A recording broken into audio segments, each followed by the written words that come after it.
All right, as I said earlier, Kevin McCarthy is about to, could be a quarterback sneak into the end zone, or not, like Daniel Jones, legging it out. We have Congressman Dan Bishop of North Carolina, who's an important member of the House Freedom Caucus, who did change his vote towards McCarthy. A bunch of you did. A bunch of your colleagues did. I'm delighted to see it. In brief, Dan, tell us why. Well, Larry, we've been involved in a process that's very beneficial to the American people, to this institution that's so broken, as you well know, in Congress, where we just had 2 weeks ago, just the latest $1.7 trillion omnibus rammed through Congress, designed by just a handful of people. That isn't the way it should work. And these 20, of whom I'm very proud, worked hard for months before we got to the opening of Congress, but continued until we got a good agreement to make changes in this place that will work better for the American people. A lot of it is about our rules of procedure. Many of those had been settled before we had Congress open, but there also was lacking commitments on legislative policy strategy. We've done some important things there on fiscal governance, the fact that we just cannot allow federal spending to balloon up and out of control, and have those omnibuses. That is the way that those things come to pass. Another one thing that I'm particularly interested in is a select committee on the weaponization of the bureaucracy against the American people, something like the Frank Church Committee from 1975. I've been particularly involved in hashing out the details of that. We're very near the end of the language on that to implement it. So it's this very important effort by some people who are willing to show courage. None of it would have happened unless we had been willing to do that. You know, Dan Bishop, it's just interesting to me. I know there's a lot of details here and more information will come out, but it just strikes me this represents a return to regular order in all of its aspects. It strengthens the old committee system rather than everything out of the Speaker's office. And then finally, and I talked to Scott Perry about this a lot last evening, you know, it sounds like a pro-growth balanced budget plan is in the mix. And I say pro-growth because we're going to have tax cuts, not tax hikes. We're going to have reopening the oil and gas spigots, and we're going to have less, not more spending. I mean, tell me about that. Is it committee system, regular order, pro-growth, balanced budget? Am I on the right track here?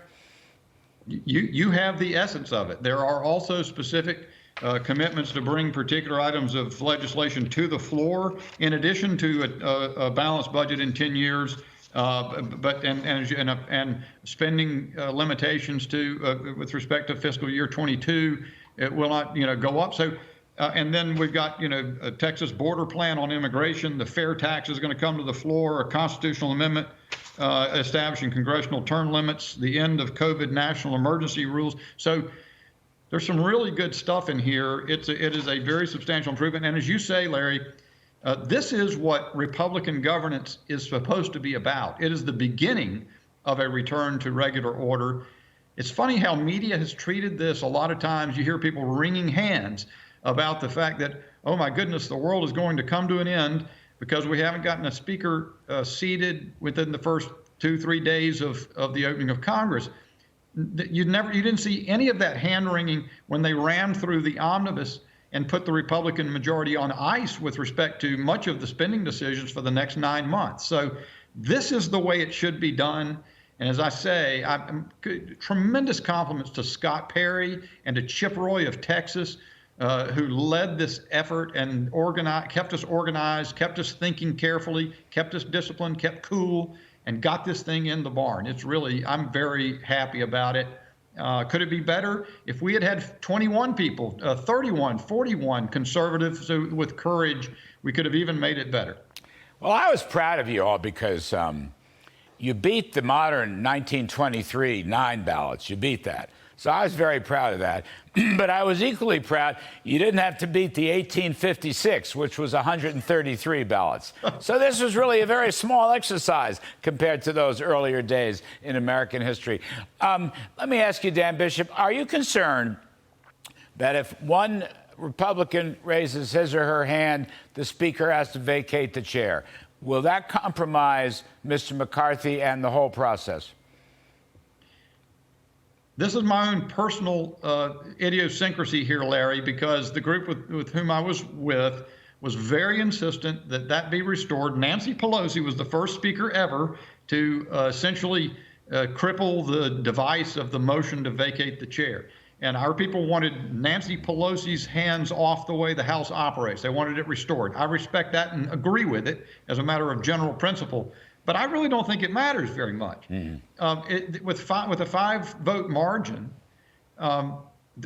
every rule coming to the floor is going to need Republican support across the board.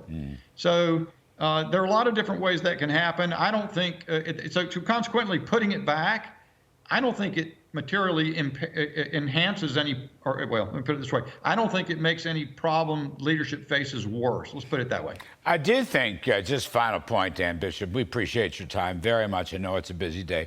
I do think what's coming out of this, and again, I don't know everything, but I think what's coming out of this fleshes out, puts meat on the bones, specifically stuff that was a little fuzzy in the commitment to America. And I think you had to flesh it out to show, you know, what do Republicans believe in? The public wants to know. You're all taking over the House. It's a welcome change. Hopefully big government socialism's coming to an end. But I don't think folks really knew. And I think now, after this exercise, let's call it, in representative democracy, I think folks will have a much better feel for it. And I think you all will, I think you're going to be more popular as a result. Give you the last word on it. Larry, as a whole, I'm sure that's true. Some of us may not be as popular as with some of our comrades, but, you know, and Larry, let me say it's an honor to have a chance to speak to you, but what you say is exactly right. There's some people up here who've gotten so accustomed to everything happening as if it's just, you know, it's just automatic pilot. And that is not good. So some people have had their tempers sort of and angry with each other perhaps, but I'm convinced it was the right thing to do. I think the Republican conference is better for it, and America will be better served by it. Yeah, I think so. It's great stuff. Put it on the front pages. It's all good. Dan Bishop, thank you for your service. Thank you for coming on the show.